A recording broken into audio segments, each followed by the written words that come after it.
sekarang. Nah, disitulah kelihatan banyak juga talent gap-nya. Kalau misalnya kata Menkominfo, kita butuh banget 600.000 additional digital talents gitu kan ya. Dan juga data analyst is one of the most in-demand job, kelihatan dari yang tadi, sehingga demand for data analytics skills dan tadi dari data yang dari tadi kita lihat juga itu sangat on the rise gitu ya, sangat meningkat dan bukan cuman even nggak linear tapi bahkan eksponensial gitu ya. Nah, makanya gimana aku juga pengen di sini teman-teman, mungkin ini kalau misalnya teman-teman punya ketertarikan di data, atau teman-teman punya ketertarikan di digital marketing, atau di sales gitu ya, teman-teman coba untuk leverage, coba lihat industrinya itu growth-nya seperti apa, kemudian teman-teman punya ketertarikan di bidang apa, gitu kan, kemudian dari situ, ayo fast track your career and learning gitu ya, dengan ya belajar gitu kan ya, pelajarin ilmunya gitu kan.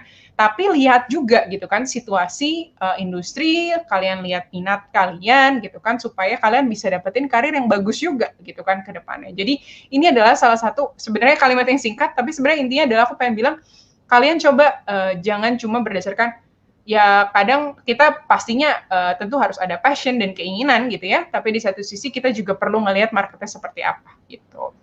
Nah, kemudian aku pengen jelasin juga kayak apa sih sebetulnya kayak job titles yang teman-teman bisa dapatkan ketika teman-teman ini pengen nih jadi data analis gitu. Karena mungkin teman-teman ada yang sudah familiar, mungkin teman-teman ada yang masih awam terhadap job title yang ada di sini gitu kan, nggak apa-apa banget.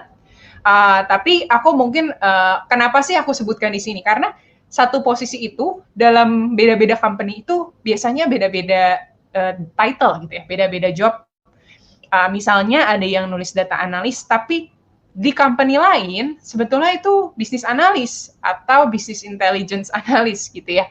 Jadi antar company ini beda definisi biasanya. Makanya kenapa kita nggak bisa cuma berdasarkan lihat job title. Nanti ketika teman-teman lihat job title, teman-teman juga harus lihat deskripsinya atau requirement-nya kan gitu ya. Karena memang job title ini beda antar company, makanya ketika kita nyari satu posisi, biasanya teman-teman harus nyari beberapa keyword, tuh kan? Beberapa keyword untuk teman-teman bisa tahu, baru abis itu tetap harus dicek lagi gitu ya. Ini sesuai sama skills aku, ini kurang sesuai sama skills aku. Karena rata-rata antar company beda. Jadi kalau data analis itu bisa, kalau di bisnis yang biasanya sih terkait dengan bisnis banget, itu biasanya di-call bisnis analis. Jadi kalau data analis biasanya di bawah tim data, gitu ya, yang mungkin head of datanya ngurusin engineering, the head of datanya juga ngurusin infrastruktur ya, data infrastructure, tapi ada juga yang memang ngurusinnya soal analisis gitu ya. Nah, kalau misalnya bisnis analis biasanya nempelnya sama tim bisnis gitu kan, nempelnya sama tim sales. Nah, tapi bisa juga disebut langsung sales analis gitu, atau marketing analis kalau nempelnya sama tim marketing, atau research kalau nempelnya sama tim research. Jadi bisa kayak gitu ya teman-teman. Bisa beda-beda antar company tergantung kepada role-nya gitu kan. Tapi kurang lebih yang dianalisis dan lain-lain ya beda-beda datanya aja gitu ya. Tapi job title-nya akan kurang lebih seperti ini. Jadi teman-teman bisa riset, coba abis ini kalau mau cari-cari tahu role apa sih yang biasanya paling banyak, itu bisa simple banget risetnya, tinggal ketik di LinkedIn dan teman-teman bisa cari sendiri gimana sih demandnya sebesar apa gitu ya. Jadi itu kalau misalnya teman-teman penasaran, teman-teman bisa riset sendiri. Ini aku salah satu lihat gitu ya. Salah satu cara untuk kita bisa lihat itu adalah, ini aku pengen tunjukin kesamaan skills apa sih gitu ya. Yang kalau misalnya teman-teman mau identify ya, apa sih ya yang sebenarnya kalau misalnya aku mau jadi data analis atau aku mau role-role lain mungkin di luar sana, teman-teman bisa cek dari beberapa company yang teman-teman pengen banget masuk gitu ya. Teman-teman coba list out. Terus habis itu teman-teman lihat apa ya kesamaan skills yang aku harus punya nih untuk bisa mendapatkan karir yang aku mau gitu ya. Nah ini aku coba lihat gitu ya, dari contoh deh dari 4 company yang teman-teman pasti tahu, title data analis gitu kan, kira-kira apa ilmu yang dibutuhkan. Dan ternyata itu yang aku garis-garis dengan warna yang sama, itu minta hal-hal yang sama teman-teman. Jadi teman-teman bisa ngelihat pattern atau pola yang berulang gitu kan ya. Ini kan sebetulnya juga data ya teman-teman, secara kualitatif gitu kan ya. Jadi teman-teman bisa analisis sendiri nih, ini salah satu kalau kalian iseng-iseng bisa nih gitu ya.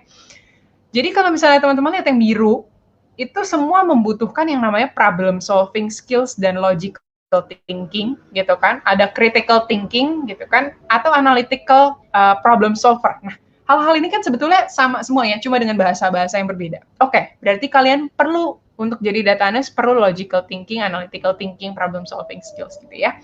Kemudian yang warna merah, kalau kita tahu communication skills, strong communicator, storytelling gitu ya. Jadi ternyata itu juga dibutuhkan banget sebagai seorang data analyst. Nah, makanya aku catat tuh di bawah communication skills. Selain itu juga diminta, kalau misalnya teman-teman lihat yang warna apa tuh? Oh, warna oranye gitu kan. Warna oranye, warna kuning, itu technical. Mereka butuh Python, ya kan? Mereka butuh SQL. Mereka butuh jadi ini ada beberapa skills gitu kan, ada Tableau gitu kan, ada Excel, Google Sheets gitu ya. Itu dibutuhkan. Makanya abis itu oke, ternyata butuh programming skills, butuh technical skills di sana gitu ya. Yang mungkin oke, aku udah punya belum ya? Nah, itulah kenapa teman-teman harus catat gitu ya. Oh, ini nih skills yang aku belum punya, ini skills yang aku sudah punya gitu ya. Kemudian math dan statistics karena itu juga di-mention gitu ya. Oke, kalau emang ya pasti kalau misalnya working with data pasti harus ngerti dengan inilah ya, ngerti atau suka dengan angka gitu ya, working dengan angka tuh suka. Jadi ini adalah kalau misalnya aku lihat dari berbagai macam job description di Southeast Asia lah ya, company-company yang besar ini, top skills needed itu 4 ini. Teman-teman mau identify role lain, silahkan. Ini aku biasanya caranya seperti ini. Jadi lihat dari job description, lihat dari company-company besar, kira-kira apa sih yang sebetulnya dibutuhkan gitu ya di pasar gitu kan. Ini kan kita ngomongin soal analisis pasar.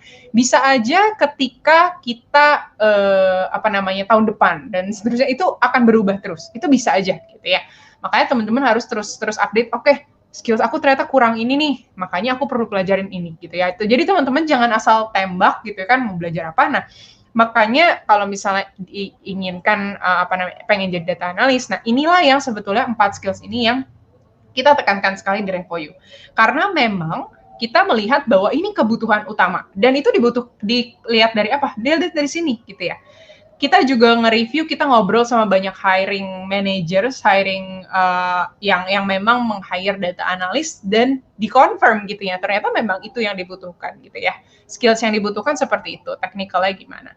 Jadi itulah yang memang kita coba untuk gali. Ya, ini yang 4 hal ini gitu ya. Ini salah satu contoh gimana kita bisa ngegali gitu ya teman-teman. Oke, kemudian nah biasanya untuk jadi data analis itu seperti apa sih gitu ya. Nah, mungkin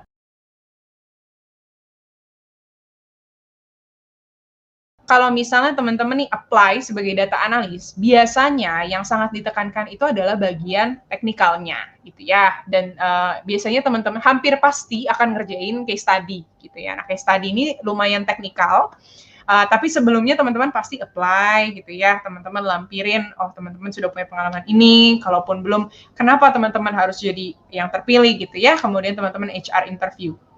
Jadi dari HR interview ini, biasanya ngobrol soal ini juga biasanya dilihat di HR interview ini kemampuan teman-teman untuk berkomunikasi. Karena tadi salah satu hal penting communication skills ya, teman-teman harus bisa presentasi, teman-teman harus bisa ngobrol sama orang gitu ya. Jadi di HR interview ini melihat soft skills teman-teman dalam hal berkomunikasi gitu. Kemudian next ke technical case study. Biasanya teman-teman kalau udah lolos, teman-teman akan dikasih technical case study dan di situ biasanya nih bentukannya itu adalah teman-teman dikasih problem atau masalah, teman-teman dikasih data, gitu ya. Habis itu teman-teman harus menganalisis, teman-teman harus bikin visualisasi, teman-teman harus sampai bilang bahwa oke, data ini ternyata artinya ini, gitu ya. Teman-teman bisa kasih rekomendasi berdasarkan data yang teman-teman dapat, gitu ya. Ada juga yang data cleaning atau membersihkan data. Jadi hal-hal seperti itu tercakup di dalam technical case study-nya, biasanya gitu ya. Kemudian next-nya baru setelah teman-teman lolos dari case study, teman-teman interview sama manajernya gitu ya. Teman-teman manajer kalau misalnya di bisnis analis tergantung nih manajernya bisa di sales, teman-teman bisa di marketing. Jadi tadi ya tergantung atau langsung ke data gitu ya. Manajernya di bidang data langsung atau senior data analis gitu ya. Jadi di interview biasanya seputar technical case study maupun case study secara yang apa ya di dalam interviewnya langsung ditanya gitu ya. Jadi impromptu atau langsung di tempat gitu kan. Baru abis itu ada yang tidak gitu ya. Tapi kadang ada juga yang panel. Jadi ngajak orang-orang yang atau user-user yang lain yang akan berhubungan untuk sama-sama nge-interview bareng gitu ya. Jadi kurang lebih biasanya halnya seperti ini teman-teman untuk gimana caranya untuk bisa apply dan mendapatkan ini gitu ya. Kurang lebih gini dan ini lumayan common lah. Kalau kita ngomongin soal salary range gitu ya, kita ngeliatin soal ada yang mungkin entry level, ada yang intermediate, ada yang senior level. Kalau kita ini berdasarkan hasil aku ngobrol sama banyak istilahnya hiring managers lah ya, dan juga dari situ juga ngelihat beberapa kayak job post dan lain-lain kayak kerja gitu-gitu ya.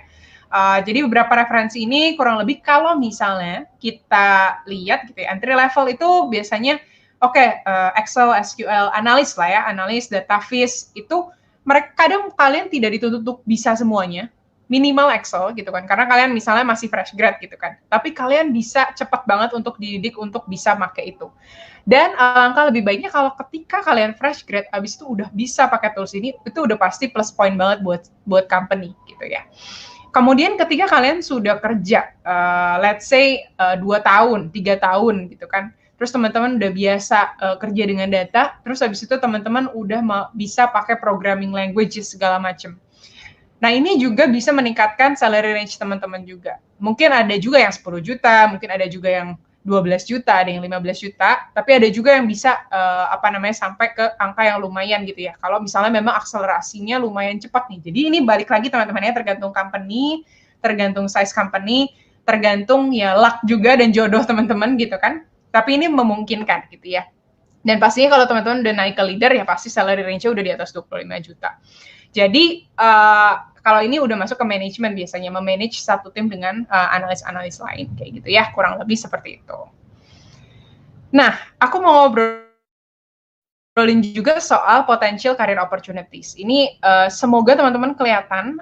Jadi di sini kalau misalnya teman-teman lihat gitu ya, di sini career opportunities-nya ini ada banyak. Karena di sini aku bisa tulisin banyak. Jadi misalnya teman-teman nih belajar nih. Teman-teman, aku tertarik deh jadi data analis gitu ya. Dan salah satu keuntungan untuk jadi data analis ini aku pengen show di sini. Kenapa? Karena ketika kalian belajar, itu nggak tentu kalian mendefinisikan diri kalian, aku harus jadi data analis. Ternyata nggak seperti itu. Teman-teman belajar skills data analytics sekarang. Teman-teman bisa jadi banyak hal ternyata gitu ya. Kalau misalnya teman-teman lihat yang di bagian kanan, teman-teman bisa jadi data leader. Teman-teman suka data dan kalian pengen berkembang di sana, kalian bisa jadi data leader. Kalian bisa spesialisasi. Kalian sekarang misalnya, kalian ahli di sales, kalian ahli di marketing, kalian ahli di logistik, kalian ahli di healthcare atau kesehatan gitu ya. Ya jadilah analis di bidang-bidang itu. Jadi jadi analis tapi di specialize gitu ya. Jadi kalau misalnya yang kiri ini kan tadi ya, kalian bisa raise karir menuju ke more senior, tadi kan ngerti data, jadi data leader. Tapi kalau misalnya teman-teman bisa lebih spesialis lagi, teman-teman bisa jadi finance analyst gitu ya, teman-teman bisa jadi healthcare analyst, teman-teman juga bisa shifting karir ke sana. Jadi teman-teman nggak harus benar-benar kayak 180 derajat gitu ya, nggak juga gitu ya. Itu adalah ilmu yang menurutku komplementer, bukan substitusi ya teman-teman. Komplementer dari ilmu yang teman-teman sudah punya sebelumnya, sehingga mau teman-teman di bidang apapun, teman-teman bisa jadi data analis gitu ya. Kemudian yang kedua adalah kalau misalnya, teman-teman bisa semakin advance lagi, teman-teman pengen jadi data scientist gitu ya. Teman-teman pengen jadi machine learning engineer, teman-teman tertarik sama bidang AI. Teman-teman bisa progress juga untuk menjadi data scientist atau AI atau machine learning. Kalau misalnya teman-teman tertarik banget sama bidangnya, teman-teman belajarin gitu ya. Jadi teman-teman juga bisa deep dive untuk area-area seperti itu gitu ya. Ini yang warna biru ya teman-teman, ini kalau nggak terlalu kelihatan. Yang keempat, nah teman-teman mikir kayak sebetulnya sih awalnya mulainya jadi aku punya banyak teman yang seperti ini. Awalnya mulai sebagai generalis, awalnya mulai sebagai data analis. Lama-lama, data analis itu berhubungan sama banyak tim ya teman-teman. Data analis berhubungan sama tim marketing, sama sales, sama operasional gitu ya, sama logistik, sama bidang-bidang lain, sama finance, produk terutama juga kan. Lalu mulai ngerasa kayaknya aku tuh tertariknya ke bidang produk deh. Kayaknya aku tertariknya ke bidang marketing deh gitu ya. teman-teman bisa banget untuk transisi dari data analis jadi manajer marketing misalnya. Ketika teman-teman adalah, misalnya teman-teman data analis, banyak megang marketing, sekarang karena banyak megang marketing, kayaknya sih aku tertarik untuk move on ke marketing. Dan teman-teman bisa juga untuk progres seperti itu, gitu ya. Jadi bukan berarti teman-teman udah ngedefinisin dari awal, wah karirku apakah, kalau misalnya yang buat yang masih ragu, ini kalau jadi data analis nanti akan 100 tahun ke depan akan jadi data, enggak juga, gitu ya. Jadi teman-teman juga bisa untuk berprogres di bidang-bidang tersebut. Kemudian, kalau misalnya teman-teman yang terakhir nih ya, aku sendiri entrepreneur gitu ya teman-teman. Mungkin teman-teman di sini juga banyak yang punya bisnis. Aku juga tahu ada anak-anak Revoyu yang sebetulnya juga bisnis owner gitu ya, tapi ikutan course ini. Karena ketika kita kenal data, kita jadi data driven entrepreneur. Data driven entrepreneur itu seperti apa? Kita nggak membuat sales makanan misalnya. Gimana ya caranya aku menentukan promosi yang aku harus kasih ke customer aku. Lihat data kan pasti ya. Gimana caranya kita ngelihat datanya selama ini ternyata seperti apa, analisis, ternyata hari Rabu paling rendah salesnya, hari Sabtu paling tinggi salesnya. Aku harus kasih promosi di hari Rabu supaya at least itu bisa ngejar sales di hari Sabtu. Hal-hal seperti itu nggak bisa didapat kalau teman-teman nggak paham untuk analisis data seperti apa. Jadi kalau misalnya somewhere in the future teman-teman memang pengen transisi jadi entrepreneur, ini pun ilmu yang sangat-sangat penting. Aku pun ngerasa gimana backgroundku di data sangat menolong. Aku bisa bikin dashboard sendiri, aku bisa bikin analisis sendiri karena backgroundku data. Dan meskipun saat ini jadi entrepreneur gitu ya, itu juga membantu sekali dalam hal analisis bisnis. Jadi itu yang sebetulnya bisa juga teman-teman pursue. Jadi kalian bayangin, sebetulnya bisa dibilang dari role-role ini, teman-teman bisa jadi apapun yang teman-teman mau gitu ya. Jadi kira-kira kalau misalnya teman-teman ragu untuk ngambil, aku bilang sih jangan ragu gitu ya, karena memang ini ilmu yang sangat versatile atau sangat dibutuhkan di berbagai bidang. Jadi career opportunities-nya juga luas gitu ya teman-teman. Hopefully ini juga bisa menggambarkan apa aja sih yang kalian ini gitu ya. Jadi ini aku bahas coba satu-satu. Yang tadinya data path-nya mungkin kalau misalnya kita ngambil yang paling kiri tadi kan, biasanya kalau udah jadi data analis bisa naik jadi senior data analis gitu kan, bisa masuk jadi analytics manager, bisa jadi director atau head of data, bahkan sampai ada kalau misalnya di startup biasanya ada tuh chief data officer gitu ya, kalau udah gede banget biasanya. Jadi kalau kalian pengen ngejar di bidang leader in data gitu ya. Nah, kemudian kalau misalnya teman-teman potensinya sukanya ke arah bisnis. Oke, kalian ngerti banget bisnisnya, kalian bisa switching karir ke posisi-posisi lain gitu ya. Bisa dari analis ke manager, ke senior manager, VP, bahkan C-level. Jadi ini yang memang bisa juga kalian lakukan, karir switching ke posisi-posisi di product, marketing, finance, dan lain-lain, di leadership gitu ya. Kemudian yang tadi yang aku bilang soal DS atau data science, kemudian AI atau ML, biasanya, tapi ini require banget peningkatan skills secara hard skills. Jadi hard skill meaning kalian entah harus belajar lagi, ambil course lagi atau kuliah lagi, karena biasanya ini butuh advance gitu ya. Advancing programming skills kalian gitu kan. Aku belum bisa R, aku belum bisa ini gitu ya. Jadi perlu banget. Advanced mathematics karena harus berat banget di statistics gitu ya, karena bikin algoritma gitu kan. Kalian harus ngerti banget soal AI dan machine learning, dan ibaratnya ini harus ambil additional, biasanya even dalam satu company pun, kalau data analis mau transisi jadi data science itu ada tesnya lagi yang mereka harus hadapin, dan minimal udah berapa tahun di data analis gitu ya. Jadi itu juga ada, ibaratnya udah ada tingkatannya gitu kan, dan kalian biasanya harus belajar lagi, tapi kalau minatnya di sini silahkan gitu ya. Dan itu nggak harus ditentukan sekarang, kan gitu ya. Jadi kalau in 2 years kalian jadi data analis, aku pengen banget ke AI/ML, silahkan kalian advancing programming skills, kalian bilang sama atasan kalian, sekarang aku bisa jadi data scientist, then it's fine gitu ya. Tapi yang jelas memang lebih niche atau marketnya lebih kecil dibanding data analis, karena ini semakin spesifik dan semakin istilahnya lebih sedikit lagi orang yang bisa, sedikit juga company yang sudah mencapai tahap ini gitu ya. Jadi memang kalian harus moving ke company yang sudah besar ketika kalian ngomongin soal data scientist atau AI/ML ya. Gitu. Ada juga yang tadi spesialis kayak yang aku bilang, teman-teman punya industri yang udah ada background kayak finance, operations, marketing, healthcare, dan lain-lain. Nah ini kalau misalnya teman-teman coba mau lihat gitu ya, financial analyst ngapain sih? Ya analis tapi fokus di data-data finance gitu kan. Misalnya investment opportunity, revenue opportunity. Kalau operations, ngurusin bagian-bagian operasional gitu kan, prosedur, SOP, make sure semuanya on time, SLA gitu kan. Marketing analis itu ngelihat data-data marketing, data-data customer gitu kan. Kalau healthcare biasanya health record segala macam di rumah sakit, pasien, dokter dan lain-lain gitu ya. Jadi hal-hal ini juga kalian bisa mungkin ada teman-teman yang dari berbagai bidang di sini, teman-teman bisa lihat gitu ya. Oke, sorry kenapa? Oke. Dan yang terakhir ya freelance consultant, teman-teman bisa owning a business gitu kan. Jadi teman-teman bisa bisa melakukan banyak hal gitu ya. Banyak loh SMI di luar sana yang dibutuhkan bantuan untuk analisis. Mungkin teman-teman bisa jadi data analis juga buat mereka gitu ya secara freelance. Jadi hal-hal seperti itu juga bisa teman-teman capai gitu kan di luar pekerjaan utama teman-teman misalnya. Jadi ini juga bisa jadi side yang oke gitu ya. Jadi ini juga kiranya bisa istilahnya memberi gambaran juga ke teman-teman bahwa karir opportunity-nya itu nggak cuma satu gitu ya. Ini ternyata wide banget yang bisa kalian dapatkan gitu. Oke teman-teman, kira-kira itu dari aku mungkin aku kembaliin lagi ya sama Cita. Oke, makasih banget nih Kak Vanessa. Tadi udah dijelasin banyak banget ya tentang jenjang karir, tentang job titles-nya juga nanti di bidang data analytics itu ada apa aja sih.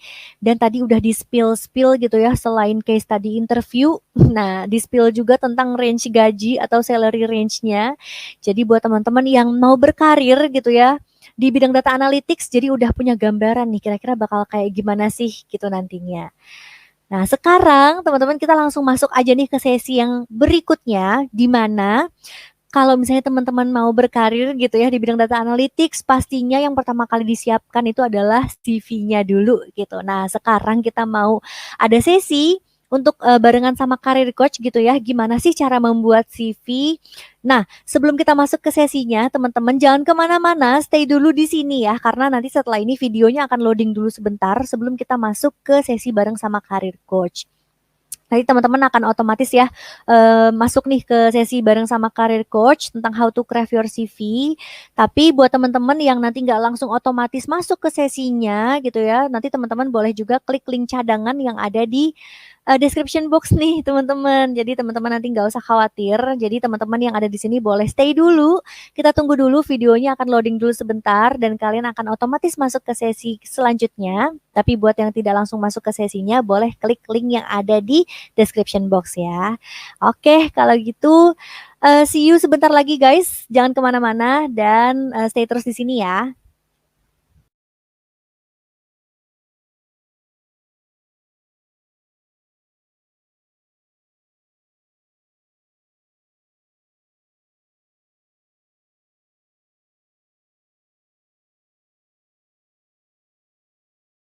Udah masuk di sesi kedua ya di malam hari ini, di mana seperti yang tadi aku juga udah bilang teman-teman, hari ini kita bakalan ada CV review nih bareng sama career coach. Nah, kira-kira teman-teman udah pada siap belum nih? Yang mau sambil ngintip atau siapin CV-nya masing-masing juga boleh ya, supaya nanti selama mendengarkan penjelasan dari career coach bisa langsung tulis-tulis gitu, atau mungkin bisa langsung dikasih coret-coretan gitu di CV-nya masing-masing, dikasih notes dari penjelasan career coach malam hari ini. Nah, oke, kalau gitu teman-teman kita langsung mulai aja ya. Jadi buat hari ini sesi kedua akan ada craft your CV dan juga Q&A session bersama dengan career coach. Di mana nanti selain ada sharing session bersama career coach nih tentang gimana caranya membuat CV, do's and don'ts-nya gitu ya.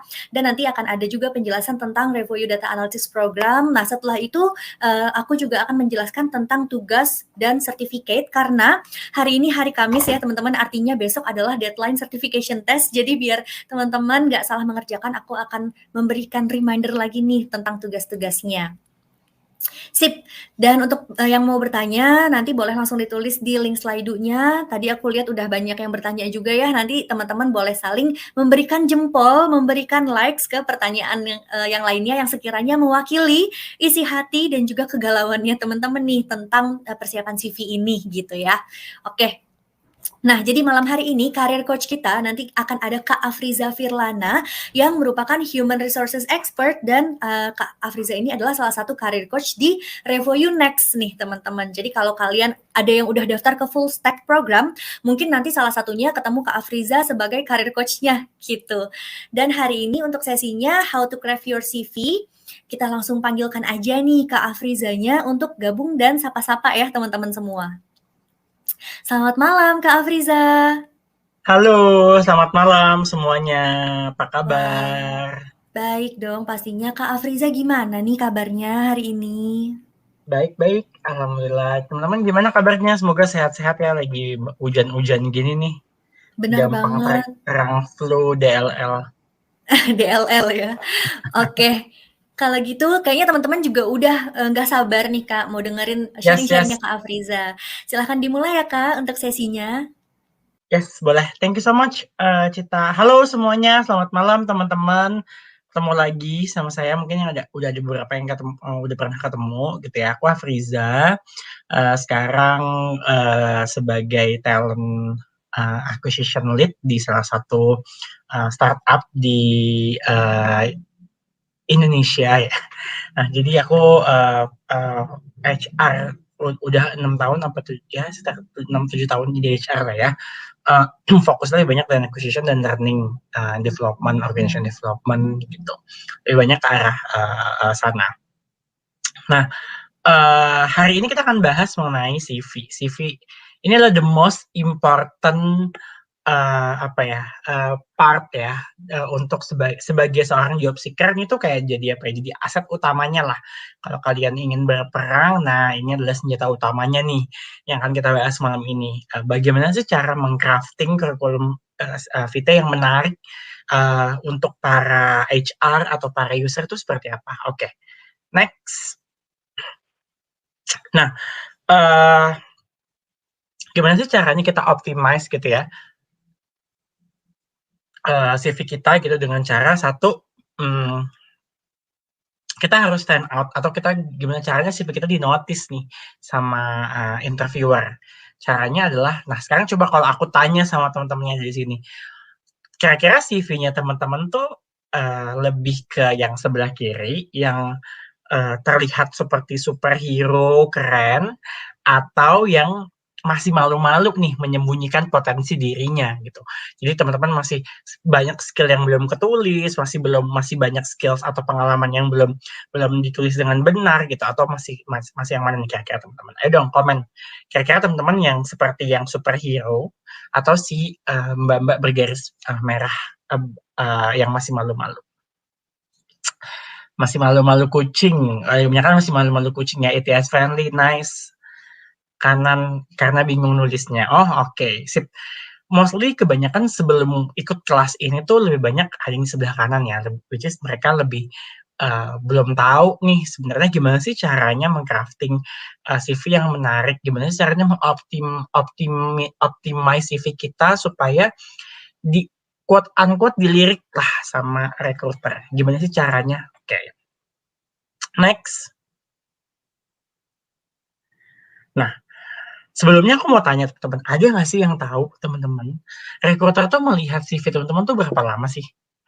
Ada yang tahu nggak kira-kira berapa lama recruiter itu melihat CV-nya teman-teman?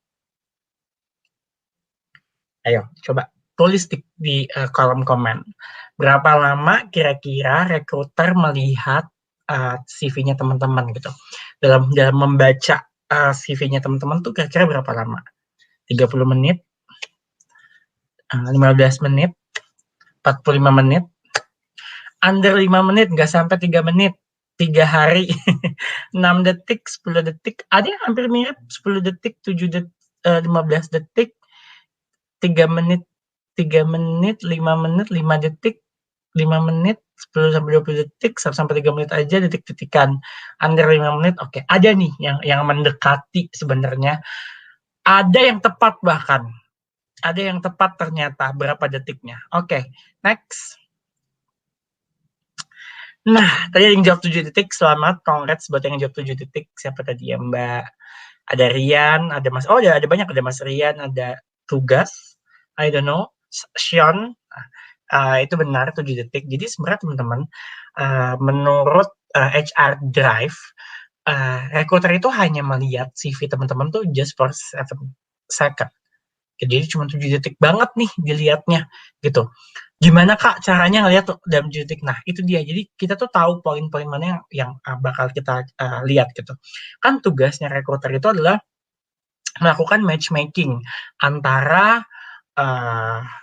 job yang ada dengan job yang dibutuhkan atau yang dibutuhkan oleh company dengan skills-nya teman-teman. Nah, tugasnya kita adalah on the first time kita tahu skill teman-teman dari mana? Dari CV gitu.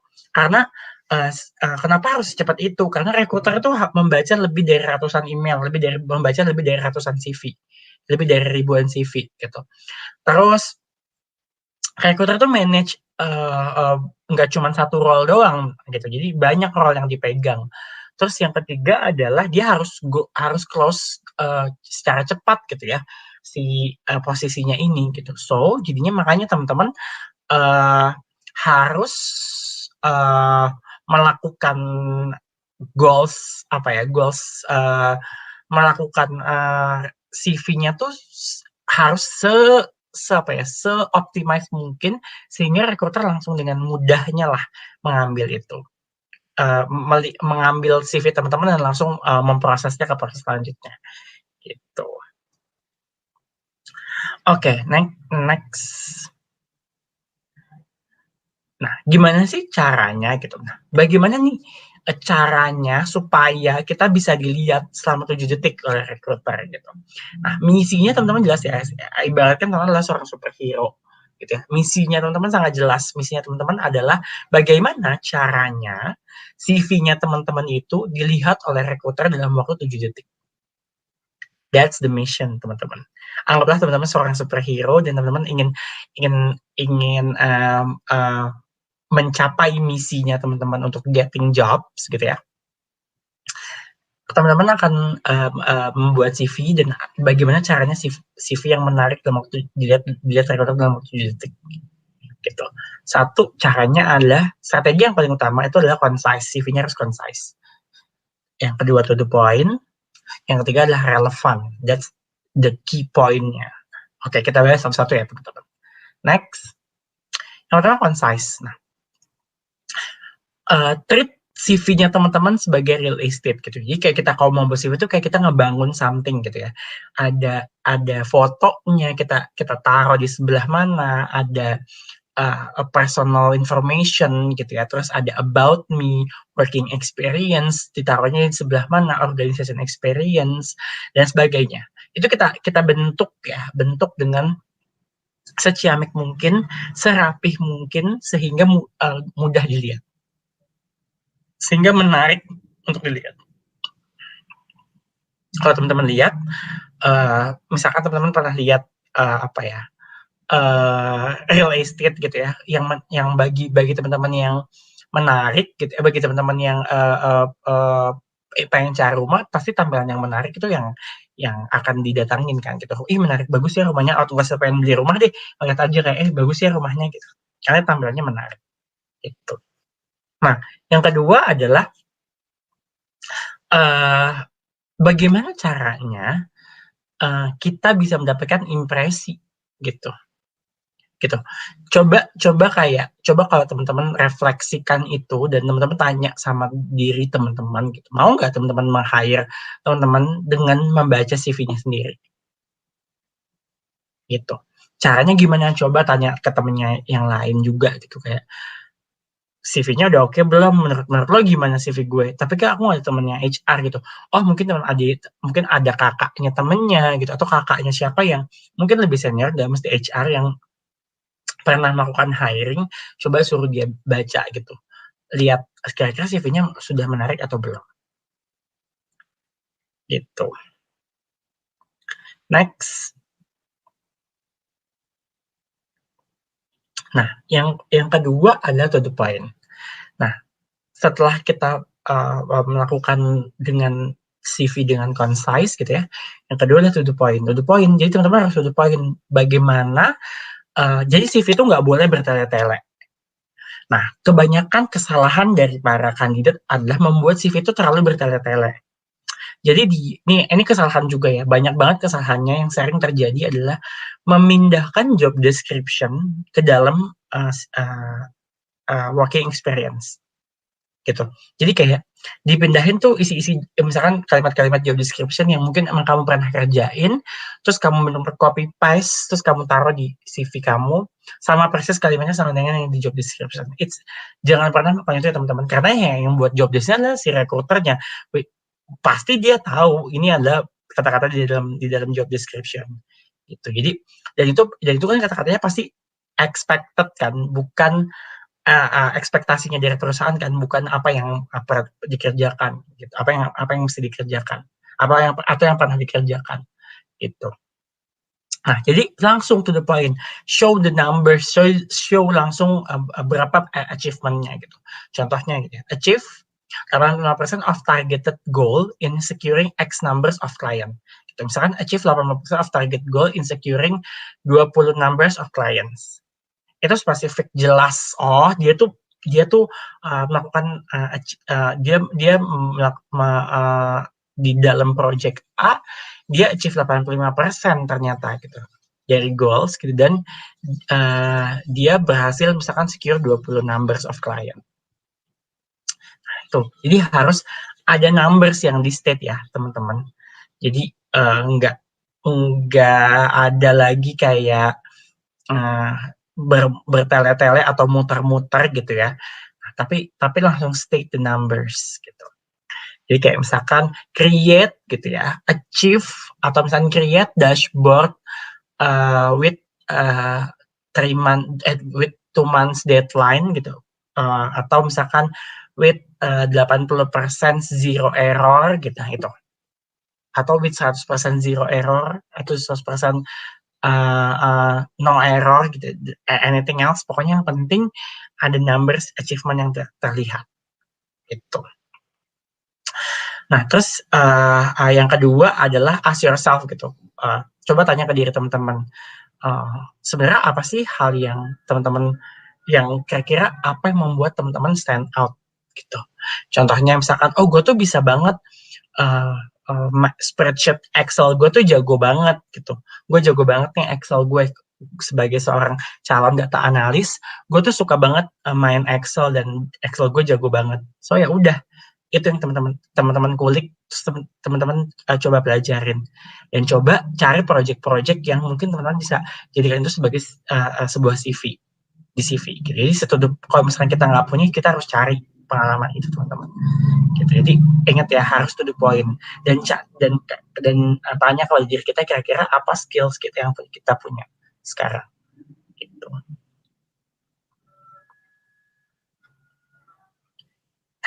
Oh ya, banyak juga sebenarnya gini, Kak, emang semuanya harus ada numbers-nya di dalam working experience gitu. Kalau emang ternyata dalam pekerjaan kalian misalkan nggak semuanya ada numbers-nya, at least di beberapa task tuh pasti ada numbers-nya. And apapun itu pekerjaannya ya teman-teman, mau itu teman-teman seorang resepsionis, mau itu teman-teman seorang frontliner, mau itu teman-teman seorang apapun itu, mau teman-teman bekerja hanya dengan dokumen, itu tuh ada numbers-nya yang bisa dihitung pasti. Itu pasti, karena semua teman-teman kerja ada KPI, ada target, ada sesuatu yang di-achieve. Nah, achievement itu tuh pasti ada numbers yang bisa di-quantify. Gitu. Jadi semua pekerjaan pasti bisa di-quantify, tergantung bagaimana cara kita meng-quantify-kannya aja. Itu nggak mesti harus misalkan contohnya misalkan 85% misalkan nggak mesti harus kayak 100% gitu, nggak, tapi misalkan kayak lebih teman-teman bisa mengerjakan sesuatu, menyelesaikan misalkan 3.000 dokumen, review 3.000 dokumen yang seharusnya deadline-nya 3 hari, tapi teman-teman bisa melakukan dalam waktu 1 hari. Gitu. Nah itu tuh salah satu bentuk contoh satu hal yang bisa di-quantify. Gitu. Oke, nah yang berikutnya adalah ini, the key points adalah relevan teman-teman. Make sure CV-nya teman-teman tuh respon dari apa yang ada di dalam job description. gitu. Nah tadi kan si recruiter tuh hanya melihat dalam waktu 7 detik. Nah 7 detik itu salah satunya adalah proses matchmaking, bahwa oh ada nih yang kita cari, misalkan teman-teman kita cari orang yang bisa memakai Tableau gitu ya, dan